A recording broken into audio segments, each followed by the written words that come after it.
अब सरकार ने फ्री एड्स के जरिए लोगों को बेवकूफ बनाने पर सख्त कार्रवाई करने के निर्देश दिए हैं। आपने अक्सर कई विज्ञापनों में पढ़ा और देखा होगा, वहां फ्री फ्री फ्री लिखा होता है, लेकिन जब आप इस चीजों को लेने जाते हैं तो फ्री जैसा कुछ नहीं होता। 1 रुपए में भी घर लो, लाइफ टाइम वारंटी, एक के साथ एक फ्री और 7 दिन में गोरा करने वाली क्रीम जैसी कई अन्य विज्ञापन भी आपने पढ़े होंगे। लेकिन जिन चीजों को एक के साथ एक फ्री बताया जाता है, उनकी कीमत बढ़ाकर वसूली जाती है और लाइफ टाइम वारंटी के नाम पर 4 से 5 साल की वारंटी मिलती है। इसी तरह से 1 रुपए में घर लो और सिर्फ 1 रुपए में किसी चीज को देने के विज्ञापन में छोटे छोटे अक्षरों में नियम और शर्तें लागू भी लिखा रहता है।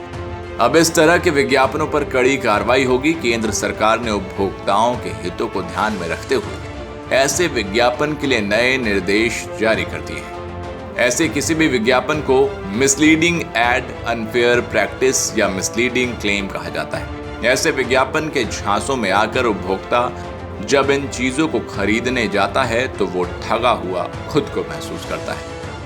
आप ठगा हुआ महसूस ना करें, इसके लिए सरकार ने ये गाइडलाइन जारी की है। आइए जानते हैं सरकार द्वारा जारी misleading ad and misleading advertisement guideline में क्या कुछ है। ताजा गाइडलाइन को जारी करने के पीछे सरकार का उद्देश्य उपभोक्ताओं के अधिकारों की रक्षा करना है। इसके अलावा व्यापार के गलत तरीकों पर रोक लगाना और भ्रामक दावों पर रोक लगाना है। नए नियम निर्माताओं, सेवा प्रदाताओं और ड्यूटी सभी पर लागू होता है।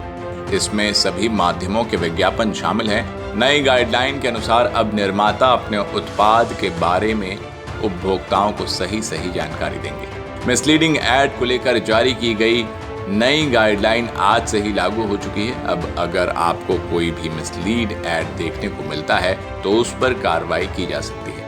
यदि विज्ञापन में उत्पाद को लेकर गलत दावा किया जाता है तो इसके लिए विज्ञापन दाता के साथ ही विज्ञापनकर्ता और उत्पादक भी किए गए दावे के लिए पूरी तरह से जिम्मेदार होंगे। डिस्क्लेमर में उत्पाद और इसके फायदे के बारे में स्पष्ट तौर पर बताना होगा। जो दावा किया गया है वो डिस्क्लेमर में बताना होगा। यदि किसी अन्य विज्ञापन में कुछ कहा गया है और उसे सही बताने के लिए डिस्क्लेमर दिया जा रहा है तो इसे भ्रामक और गलत माना जाएगा।